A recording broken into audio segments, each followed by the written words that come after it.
海闊本算清靜，沙礫偏要吹進眼睛，關起雙眼安我天明，看見卻是你身影，承受冷血這罪名，減了壽命，每個報應要是注定，可要認命，黃沙做我背後風景，曾披起風沙，笑看每個在地上爬，我的腳下從一生虛假放半剎那，瀟瀟灑灑抱緊我吧，疾呼吧，飛吧，放無風沙。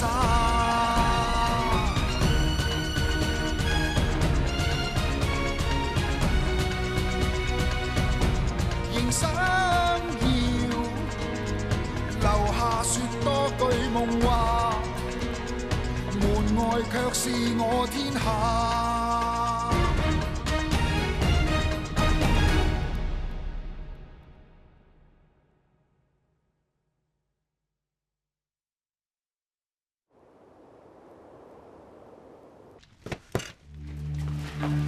原來天未乾就開爐嗰個係你，多謝。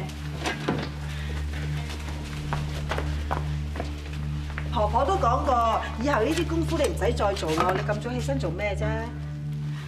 琴晚成晚都冇人瞓得着。你明知大家喺度煩緊啲乜嘢就得啦。你係咪仲嫌大家未夠煩啊？陣間你粗身大細整親，又要大家分神嚟照顧你，大家有冇咁多閒情逸致咧？我聽東陽少爺講話，今日想早啲出門，再諗下辦法，所以咪諗住早啲煮早飯俾佢食咯。今日佢哋隨時都可能喺祠堂度打大交，你唔留住東陽不特止，你想佢出去？咁東陽少爺係當家，佢始終都要出嚟阻止件事㗎。點阻啊？東陽係當家咁咪點啫？嗰班人根本就橫蠻無理。東陽佢就算去到祠堂都一樣冇辦法㗎。姓嚴嘅仲可能一早已經等緊機會對付東陽添啊！你煮早飯又想東陽出去，你真係想佢出事？對唔住啊，大姐，我知係我蠢，但我真係想為大家做啲嘢啊嘛。就算煮咗早飯都好啊。我知你係擔心東陽少爺，我又何嘗唔係啊？我唔係話旨意船到橋頭自然直啊。不過我知道聽日長交冇人想打得成嘅。我相信婆婆同埋東陽少爺一定諗到解決辦法㗎。哎呀，夠啦夠啦！你究竟明唔明白今次件事有幾咁麻煩啊？唔係3年兩日去解決到啊！只要天一光，姓宋嘅就會衝入祠堂，想神主牌、拆磚拆瓦。到時姓嚴嘅就一定見到血先肯收手啊！唔好嘈啊！我叫你唔好再嘈啊！唔好嘈啊！婆婆咁早嘅？奶奶，嚴少奶奶嚟咗啊，話緊有事同你商量啊。喺呢種時候上門阻住大家休息，真係唔好意思。今晚嚴家鋪，試問仲有邊一個可以瞓得着啊？係啦，係咪曹軍長嗰邊有啲咩消息啊？乜原來大早你哋就打算揾曹軍長嚟擺平件事？唔係老闆佢託嚴少奶奶嚟同我哋傳説話嘅咩？乜你覺得喺個時候嚴老闆仲有方法嚟解決到件事咩？如果話俾你知，嚴老闆根本冇晒辦法，你會唔會好意外、好失望？嚴少奶奶你所講嘅説話都係真嘅。嚴老闆只係嚴家鋪個老闆，天下之大唔係淨係得個嚴家鋪，況且亦都唔會個個當佢老闆咁聽教聽話啦。今次真係累老闆去操勞啦。嚴少奶奶，麻煩你幫我同老闆講聲多謝啦。天一光，若然祠堂前真係血流成河，你家東陽當家嘅位固然係保唔住，而我家嘅老闆亦唔可以再服眾。到時再靠佢啲咩説話，亦都唔可以保住你長房啲乜嘢。你辛苦咗咁耐，籌謀咗咁耐，甘心咩？你講嘅都係事實，咁樣輸晒所有嘅嘢，我確實係唔服。但而家都未天光，一日宋嚴兩家都未打起上嚟，一日我都未算輸。就爭咗呢少少嘅時間，可能你覺得我係自欺欺人啦，我都知道，除非有奇蹟，如果唔係，我已經冇辦法可以扭轉呢一個局面。但我知道就係呢一種人，就算要死，我都要睇到結局，先至會死得眼閉。好，既然你相信奇蹟，我就俾個奇蹟你。婆婆，黨員，同我叫東陽嚟，有緊要事。哦，如果嚴少奶奶講嘅説話係真，咁點解自己唔直接同嚴老闆講啫？而家唔係計較呢啲嘢嘅時候，而家最緊要證明世民真係喺度扮鬼扮馬嘅，就可以阻止成件事。其他嘢遲啲先睇。停手！東陽，唔好再追啦，救人要緊啊！世民，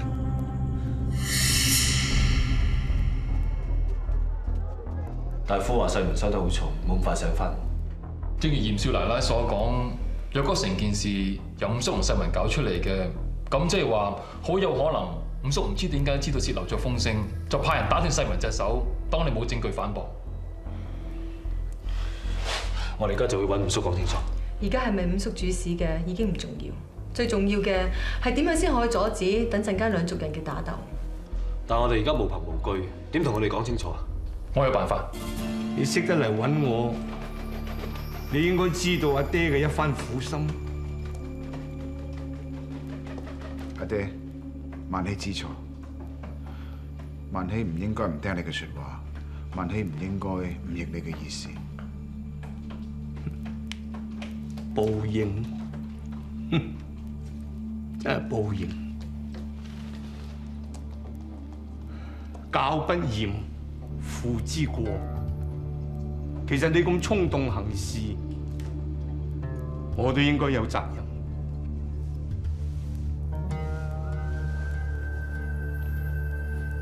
雖然我唔係你親生阿爹，但你每一次唔聽我説話，自把自為，你知唔知我個內心有幾咁難過？阿爹，你就睇在嚴家鋪份上，你出面，我唔想見到成個嚴家鋪血流成河。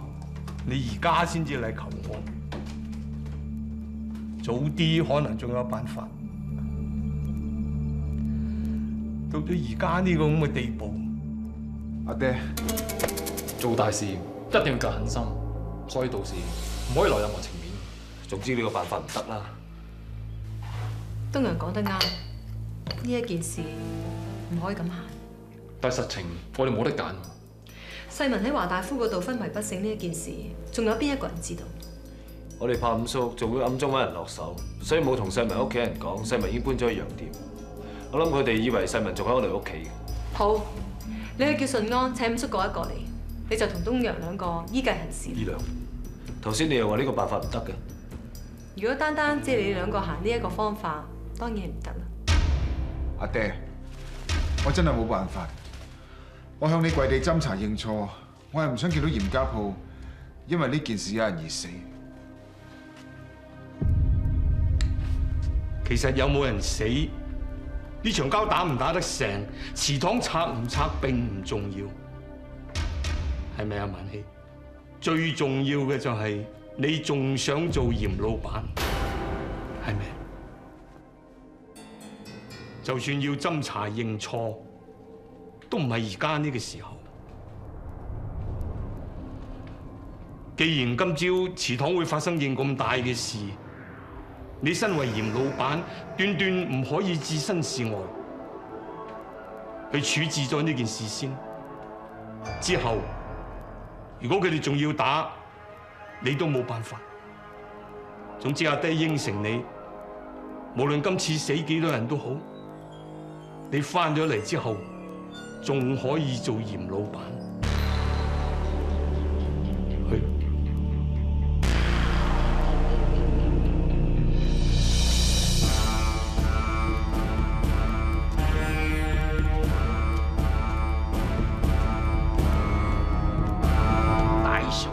當日你又話我同阿世民做場戲嚟嫁禍俾嚴家，家陣又話我假如真就將阿世民嘅手打斷咗嚟到掩飾。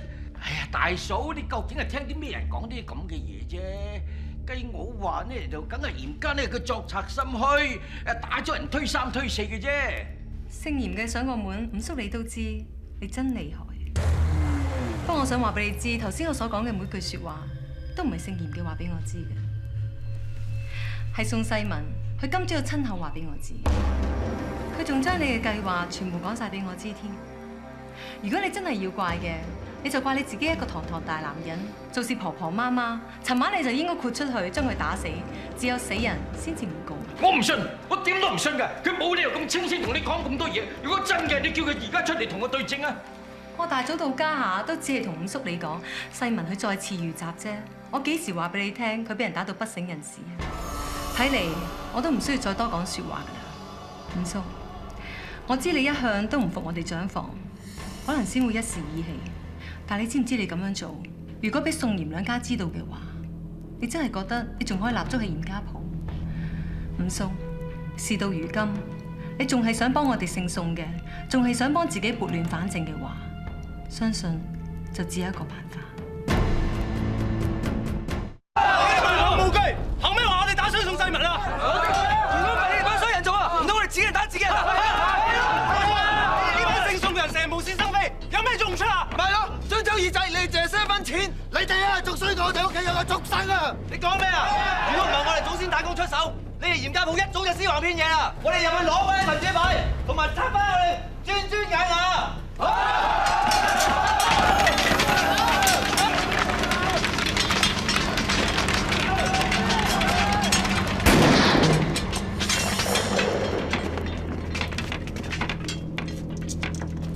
祠堂係我哋嚴家鋪兩家嘅祠堂。雖然我哋係兩族人，但係太公有祖訓，我哋要共存生死，世代相依，得失同受，禍福同當。有啲咩事就叫齊兩族嘅長老當家入議事廳講個明白，唔係打打殺殺。你哋依家立即離開祠堂，返自己嘅屋企。如果邊個唔聽話嘅，我就打邊個。老闆，你只想究竟打外人定打自己人㗎？呢班人而家踩到上面，單憑你一個人之力，我哋亦都能擔帶。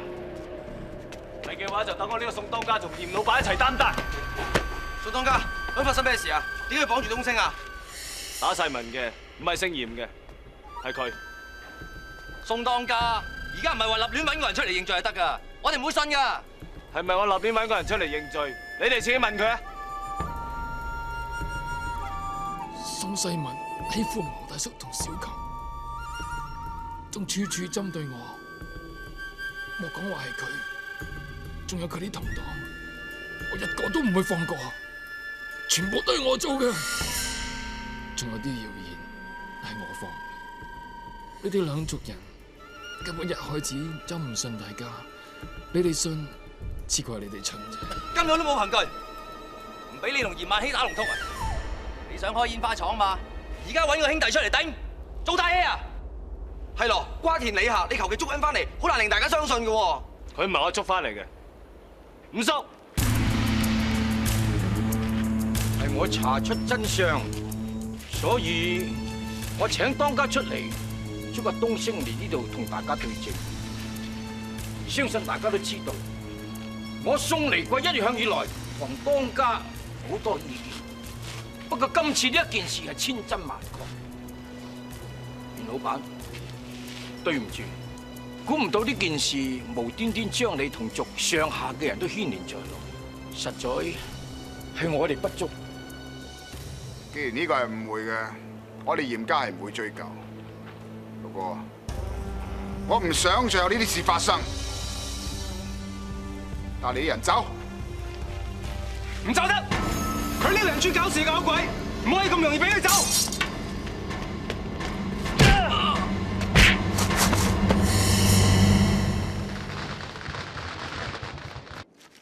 呢度係我一番心意。你咁係咩意思啊？小琴，唔好咁冇禮貌。呢啲係嚴老伯對東升嘅事，我哋唔應該插嘴嘅。東升哥都係因為我哋先打到宋世民㗎咋。我要同東升單獨講兩句，你出翻去。走。閂門。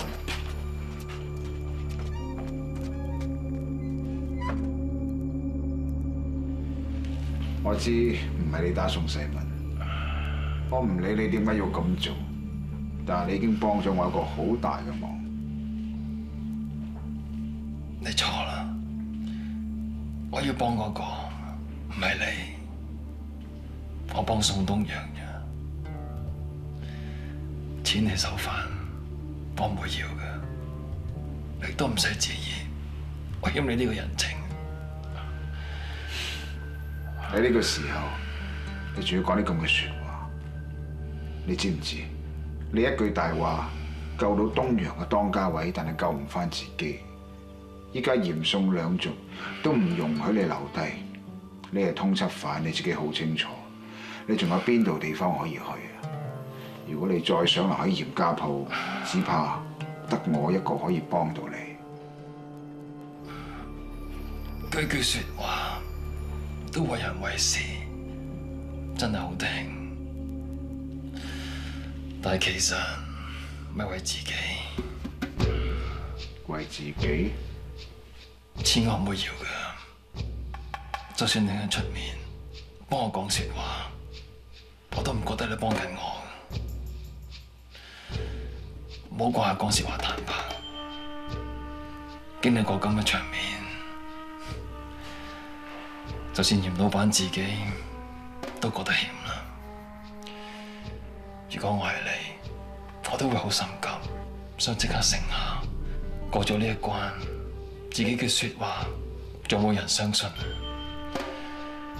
唯一嘅方法就係擔低一個唔值得擔低嘅人。因為如果大家冇反對嘅，咁嚴老闆自己依然仲有威望。但如果大家反對嘅，亦都冇損失啊！嚴老闆啊！條數係咪咁樣計㗎？不過我諗今次不必啦，請回啦。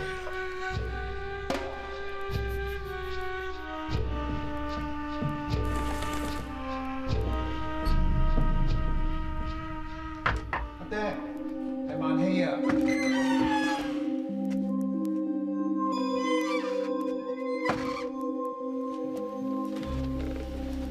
阿爹飲茶，萬希係嚟認錯嘅。我呢個老人家早就已經退咗落嚟啦。萬希，你唔需要太費心為我揾一個落台階。萬希確係真心道歉。我知道阿爹你唔想我自負任性，所以俾啲挫折我，等我受到教訓。呢個萬希明白。當年我揾你過繼過嚟我哋長房，其中一個原因就係我中意你做事有分寸。但係事到今日，我哋兩仔爺傾偈都咁多顧忌，你唔攰嘅咩？萬希唔敢尊卑不分，萬希確係嚟認錯㗎，爹。如果你真係有錯，咁你又因為錯而失咗啲乜嘢？關於宋當家，你仍然揀咗宋東陽，你仍然做翻嚴家鋪嘅嚴老闆，錯只係錯在我呢個阿爹多此一舉。阿爹，你何必咁講咧？萬希受唔起。事實歸事實，就攞明鳳嗰件事嚟講。當初你都係因為同我鬥氣，要揾一個唔服你嘅女人留喺你身邊。由阿天離開嗰日開始，我就知道呢個女人唔簡單嘅，佢對你係另有所圖。我就係想知道佢葫蘆裏邊賣咩藥，佢一日唔露出狐狸嘅尾巴，你就一日唔肯聽我嘅說話。誰不知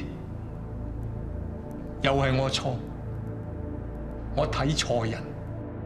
冇錯，宋世民件事確係我安排嘅。偶然間俾阿明鳳知道，我仲以為佢會向你報復，對你落井下石。點知佢冇，佢仲揾埋阿趙玉一齊幫你過咗呢個難關。我睇錯咗阿明鳳，亦都睇錯咗你。我估唔到你對女人都有啲本事。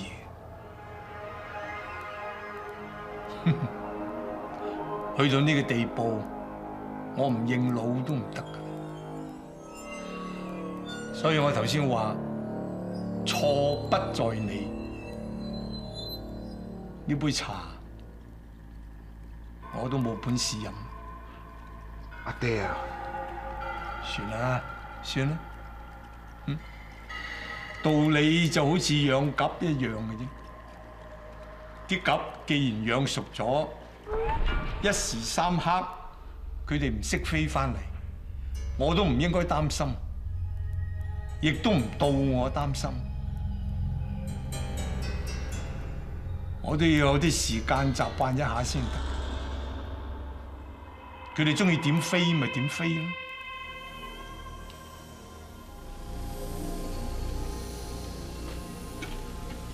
做得到嘅。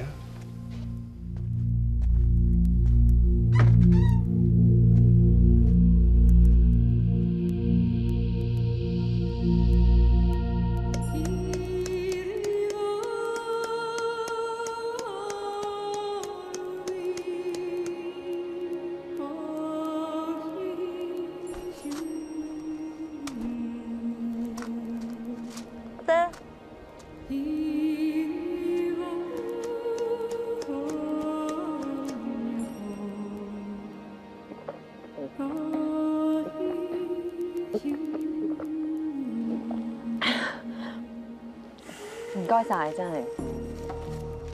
山上邊嘅路途長短，而可能唔少奶奶唔太認識。下次出門嘅時候，最好帶多啲水。你識我嘅？呢口井係嚴老闆請我打嘅。你就係嗰位打井嘅老人家。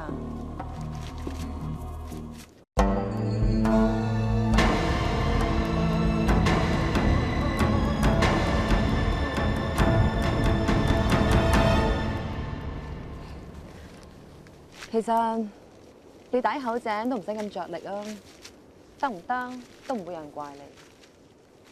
你係咪覺得我哋打唔出水啊？小琴啊，嚴少奶奶唔係咁嘅意思啊！我唔係睇小你哋，我知點解你哋幫嚴家打井。其實一口井打唔打得出水，老闆根本就唔理會。大叔，你又何必咁辛苦咧？我知。就算呢口井打到有水，嚴老闆都未必會嚟呢度飲一啖。不過世事難料，我哋睇人睇事，又點可以話地一眼就睇得咁通透咧？話唔定我睇嚴老闆都要走漏眼嘅地方。冇錯，世事難料，話唔定大叔你打到口井出嚟嘅時候，嚴老闆真係會過嚟睇下啦。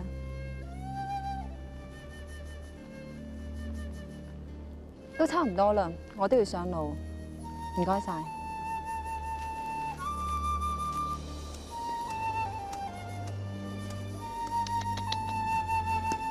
喂，你好過分啊！湖水我哋可以飲一日㗎，請你飲已經好勉強，你而家仲要俾隻女仔飲啊？小琴啊，對唔住啊，嚴少奶奶，小琴冇讀過書，係個粗人，唔識人情道理嘅。姓嚴嘅，你有幾時同我哋講個人情講個道理啊？係嚴萬希燒死家姐㗎！你講過未啊？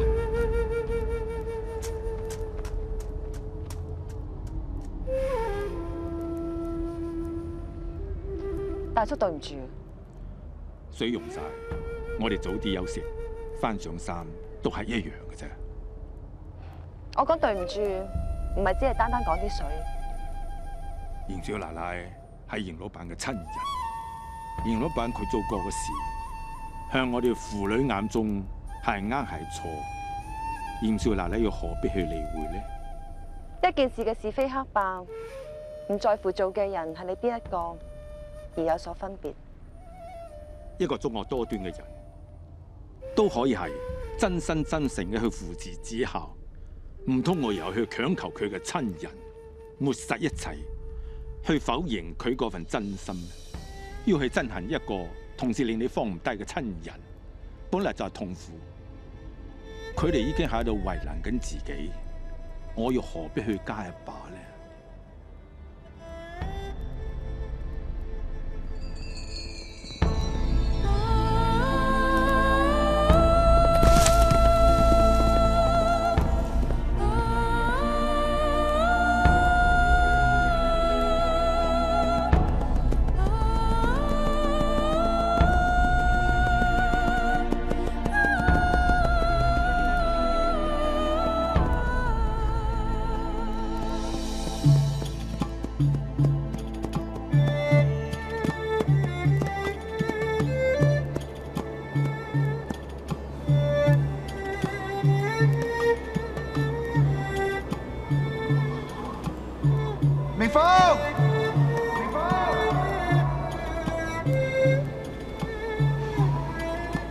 你聽到就出嚟見我。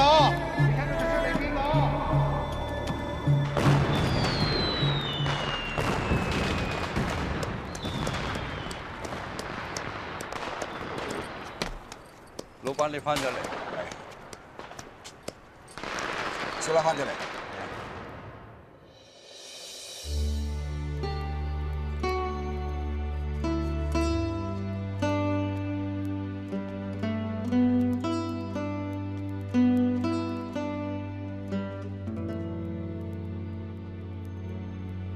你出咗去成日都應該好攰啦。點解你唔問下我出咗去成日究竟去咗邊度？只要你翻咗嚟就得。你知點解我要出去咩？你又知點解我要翻嚟咩？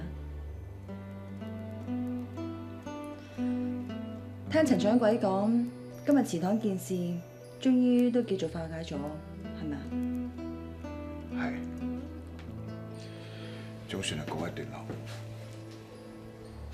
雖然來龍去脈我唔係太清楚，你想唔想聽都好，我只係想講，往後嘅日子你仲要小心。我知。其實今次件事係阿爹幕後策劃嘅。老爺，呢10幾年嚟，我哋兩父子就係咁相處，一個過繼嘅五逆子，一個一心教仔嘅好父親，一個希望自強不息、唔想受制於人嘅嚴老闆，一個由始至終都忘記唔到權力嗰種滋味嘅老人家。我哋兩父子真係咁奇怪。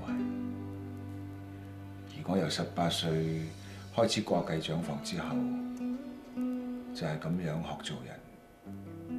我明白點解你對住我呢種人會離開，但你講得啱，我真係唔明白點解你對住我呢一種人，你仲會翻轉頭。你都知道我會走，係阿爹估到。咁即係話佢一早知道點解我要走啦，係咪？其實唔使阿爹提我都知道。我曾經傷害過你，我知道呢件事唔係咁容易放得低。咁點解你一直對我冇防備啊？我有，但係我忘記咗。咁係因為我本事，定係你對我太內疚？係因為你係嚴萬禧嘅妻子。你知唔知？就尋晚，我仍然有一念間，有想過唔幫你。我好想你重重咁輸一次，輸到連嚴老闆呢個身份都冇埋。我留喺山上面，都係等呢一日嘅咋。我一直以嚟都博取你嘅信任，要你真心真意咁接受我就係你嘅妻子，就為咗一樣嘢，你明唔明？但係你冇咁做。係，所以你贏咗。我贏咗。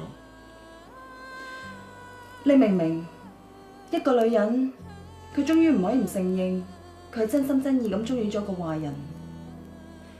呢種心情唔係高興，亦唔係傷心，佢只係覺得佢輸咗，輸咗俾你，亦輸咗俾自己。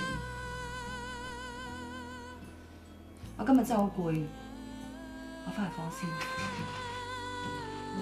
明鳳啊，如果你要休息嘅，唔好喺客房，翻去我哋個房。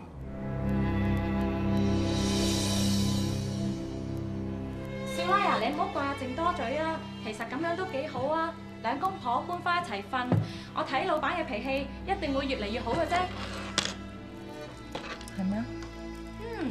總之少奶你喺屋企，我哋全屋上下真係鬆咗一口氣啊！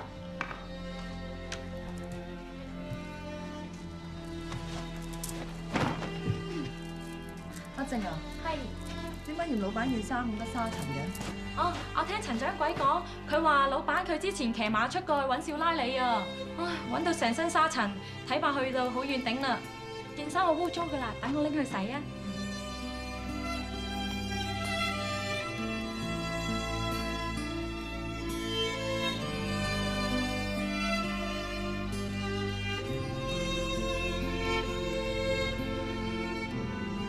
爺同嚴萬禧一直都係不和噶咯。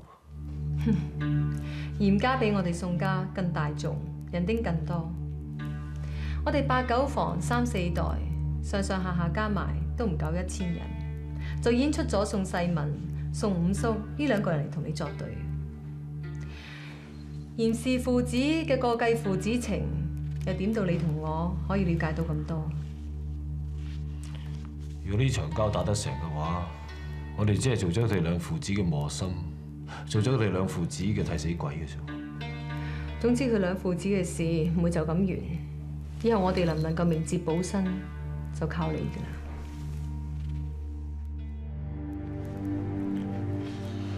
二娘，春芬個肚，我驚紙包唔住火，遲早會俾人知。我呢個做當家嘅，始終都名不正言不順。難得東曉佢咁有志氣，又咁懂性，我真係好希望佢可以快啲做到呢個當家。我知你覺得你害咗春芬，虧欠咗佢好多。大家春芬呢個肚，我哋瞞得一日得一日，一世得一世，見步行步啦。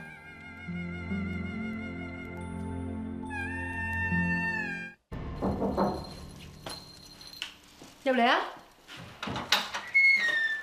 婆婆，啲茶泡好啦。呢啲粗重功夫點解會係你做嘅？評估咧？評估仲有其他功夫未做完啊！我見得閒咪叫佢攞啲茶俾我拎入嚟咯。你唔記得我同你講過，而家你需要間房嗰度安胎，多啲休息嘅咩？春芬由細到大都要落田做嘢，婆婆就要我一個人坐喺度咩都唔做，我反而休息唔到添。況且我又冇本事喺大事上面幫婆婆同埋東陽分憂，我都希望可以喺小事上面出到一分力啊！一家人仲分乜嘢你我啊？係咧，婆婆啊，我聽大姐講話東升大哥今次都出咗唔少力，但係而家喺咁嘅情勢，我哋係咪真係唔方便去探佢啊？瓜田李下，要服眾呢一場戲都仲要繼續唱落去。東陽佢自有分數㗎啦，你亦無需要因為自己事事幫唔到忙而耿耿於懷啊！再講啊，要分大事小事嘅，你呢一個肚已經係幫我哋宋家一件了不起嘅事啦。為東陽傳宗接代係做媳婦嘅責任，係春芬應份做嘅。只係怪我由細到大都咁蠢，咩都唔識，喺大事上面都幫唔到手。點解你會覺得自己蠢？曉官頭先攞咗幾個名過嚟我睇啊，佢話想幫第時個蘇蝦改喎，但係我睇嚟睇去都淨係識得個宋字，我連字都唔識多個，又點叫聰明啊？當年我教上山嘅時候，又何曾識得半個字啊？但係婆婆你曉打算盤睇帳簿㗎？呢啲都係後天學翻嚟嘅。再講以前，我都同你一樣由細到大種田放羊、養豬養雞。我個世界何曾唔係淨係得一個山頭咁多咩？不過人會變，我會，你都會。我相信你一定會學得越嚟越聰明，就好似你相信我，當日一定會有辦法平息嚴宋兩家一樣。婆婆，嗰日我哋喺廚房講嘅嘢，你都聽到晒啊？喺嗰個時候，你仲竟然相信我真係好應該同你講一句多謝。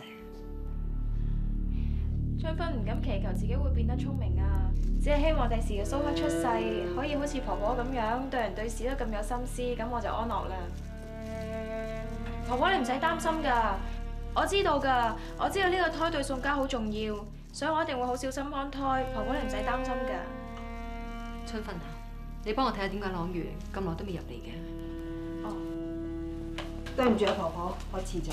唔緊要，春芬你翻去休息啦。哦，咁我翻出去先啦，辛苦大姐啦。朗月，今日個頭好痛，辛苦你啦。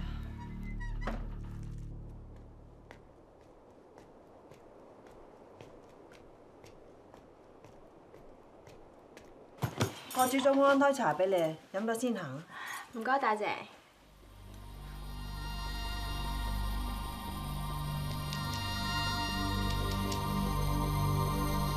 做咩啊，大姐？咁樣望住我嘅？冇嘢啊。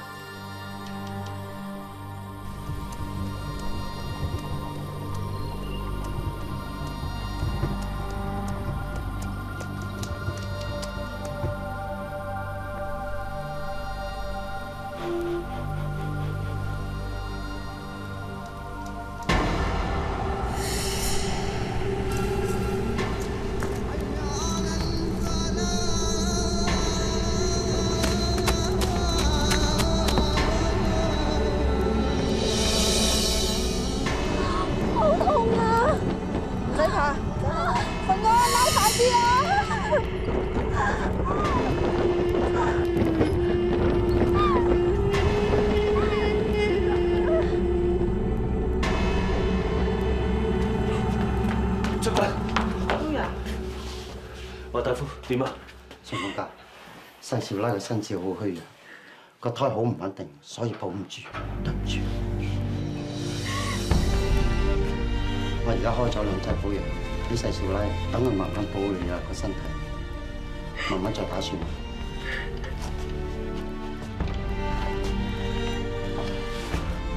點解會咁㗎？你咪睇住佢嘅咩？唔關大姐事嘅，係我唔好。唔關你事，唔好喊啦，唔緊要㗎。聽華大夫講，安心養好個病，其他嘢咩都唔好諗。我執咗啲藥翻嚟先。少奶，你喺度就啱啦。婆婆，你揾我啊？閂門先啦。東陽咧？啱啱翻咗嚟，而家係春分房。新人去通知嚴少奶奶呢一件事啦。專登去通知嚴少奶奶，但係呢件係我哋自己嘅家事啫喎。嚴少奶奶同春分交情非比尋常，你唔事後打多個招呼，人家只會以為你有心掩飾，只會另計名鳳，更加唔相信春分流產，只係一個意外咁簡單。婆婆，你咁講係咩意思啊？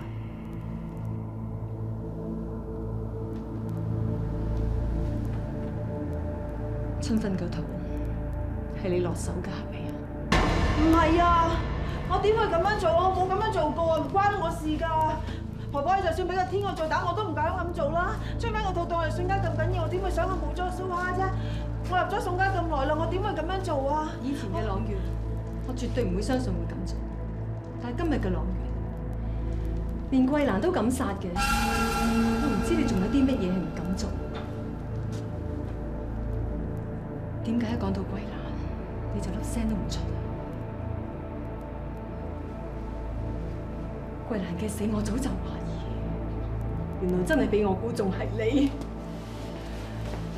婆婆，求你原諒我，因為我真係好驚桂蘭姐會將老爺嘅秘密講出嚟。我唔想東陽佢傷心，我唔想東陽佢咁辛苦諗住有良心做咗咁多嘢先嚟怪自己。為咗呢個家，我冇其他辦法，我先至咁樣做。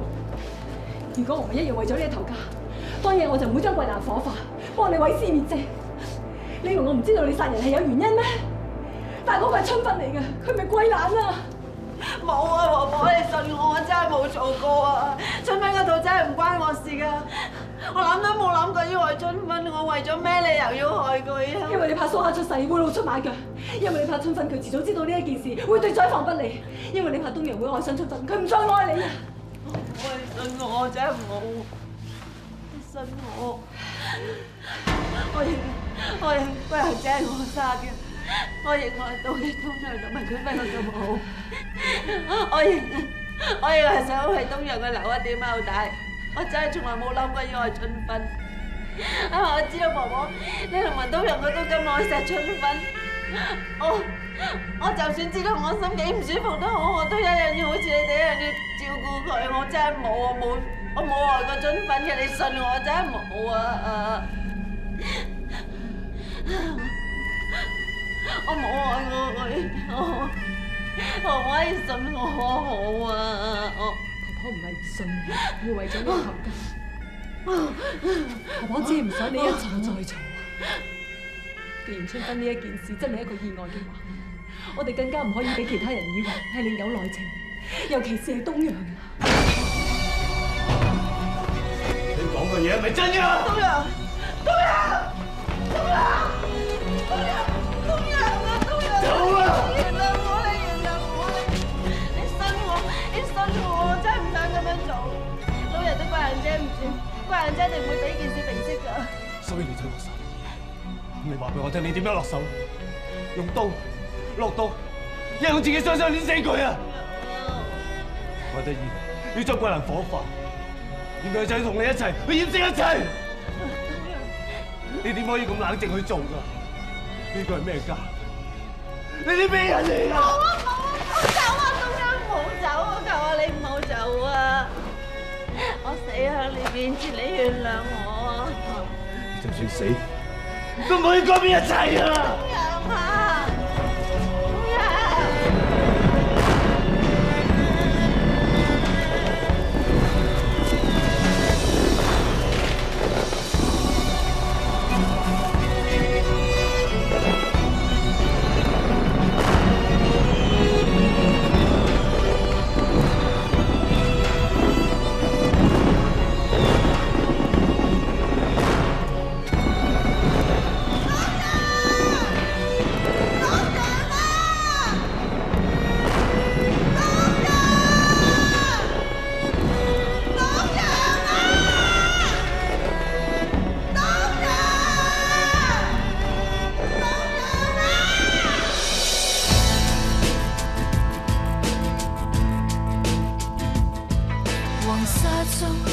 曾做過的夢，